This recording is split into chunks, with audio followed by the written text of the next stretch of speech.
Hey guys, Furum here, and today I'm going to be showing you the Bentley Mulliner Balcalar in multiplayer in Asphalt 9. As you guys know, I do not spend money on Asphalt 9, so WP Swagg has given me some races in his 2-star Bacalar, which he will be testing in Silver League in the main multiplayer season. Please consider subscribing if you haven't already, and consider following my new YouTube Instagram, which I have just recently posted a preview of a new video that I'm going to be uploading that is unlike any video that I have uploaded before, so if you would like to see that exclusive preview, please go check that out, and please enjoy the video. As you may be able to tell from the title, the Bacalar is extremely similar to the Gallardo in terms of overall performance, so much that they'll probably get about the same time on some tracks, and any track that the Gallardo is King of Class C on, this car is probably going to be very close on.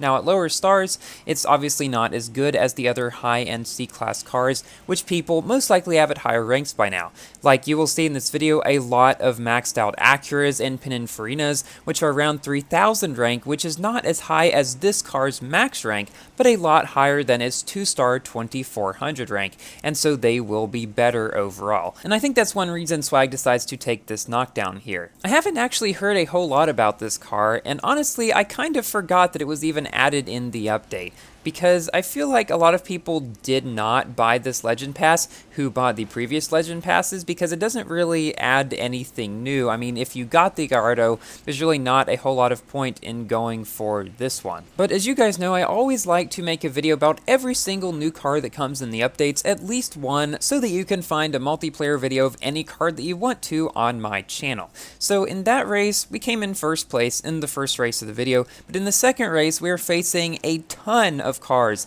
that are a lot higher ranked than us, probably the race with the most of those in this video. 5 out of the other 7 cars in this race are above 3000 rank, and 2 of them are around 3900 rank. There is a maxed out Hatsera and a maxed out Gallardo here, so as you can tell, definitely some very stiff competition for this car. Some of you in the comments have been asking about the McLaren F1, how's that going for me? It's not going as well as I would have hoped, I will admit. I 3-starred the car very early on in the Grand Prix, figuring that that'd probably be enough in order to unlock it, but I vastly underestimated just how much people were going to spend on this car. And that's not even to say that they're spending a ton on starring it up. Actually, I'm in Tier 1, and most of the people in Tier 1 are actually at 3 stars or below even. Now what they're spending a lot of tokens on, at least it looks like to me, is replaying the event, you know, the extra chances and things like that. Because some people have some extremely good times that I don't know how they could get unless they just got super lucky in their first 3, or they replayed it many, many times. Now obviously they could have practiced and practiced a ton, but still, it's very difficult, I've found, to get your best run in the 3 free ones that you get for the main runs in the final round. So I don't actually think I'm going to be able to get top 10 in this, so I'll have to try my luck with the packs like I did with the Esco, and just hope that it goes as well as the Esco. So in this race, the maxed out Gallardo did beat us, but we beat the Aranera Hatsera and the maxed Acura and other cars like that. And now for a race on Rome, which seems like it should be pretty well suited for a car of this kind, because the Bacalar or Mulliner or whatever most people call it is very good on twisty tracks. Now, at lower stars, it's not as agile as it is at higher stars, and I'm kind of wondering, why did we never actually get a season for this car like we did with a lot of the other cars? I do not know exactly why, but I have tested it at max, and that's how I know that it is pretty much as good as the Gallardo and very good on twisty tracks such as this one. However, its drifting in particular seems to not be as good at lower stars as it is at max, so that is something that is definitely setting this car a little bit back of where it would be otherwise. However, even given that, we're now into second place with both of the other people that are very close to us going the long way. They're a 2400 rank Acura and a 2400 rank BMW M4 GTS. two cars that are actually very close to this one in terms of rank.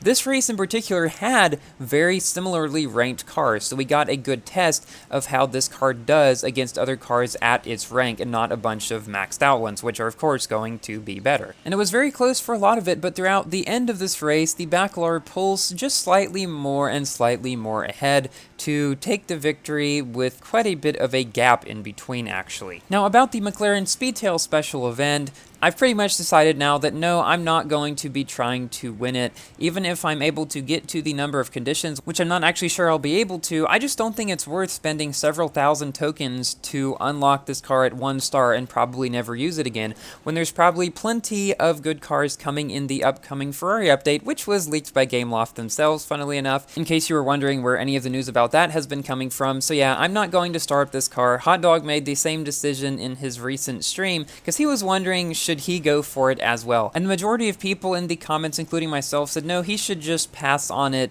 because we do not know yet at all. I mean, I don't even know yet what sorts of cars, or their performance at least, that's going to be coming in the upcoming update.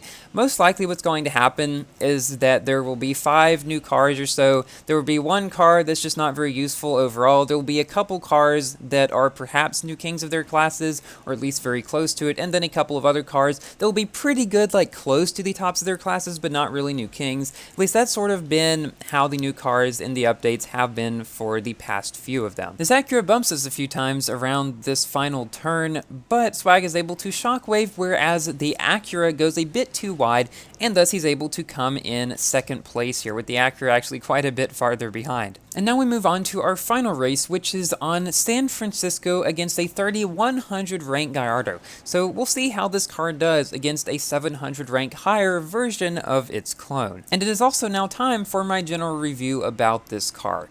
This car is, I would say, definitely not worth buying the Legend Pass for if you already bought the Gallardo and you were able to star that one up a good amount, because chances are you're not probably going to star this one up any more than you did star the Gallardo up, so it's not really worth it in that case. Now, if you are a person who does buy Legend Passes, this is mainly who I'm telling it to. If you don't want to spend any money on the game, well, then just don't buy them at all.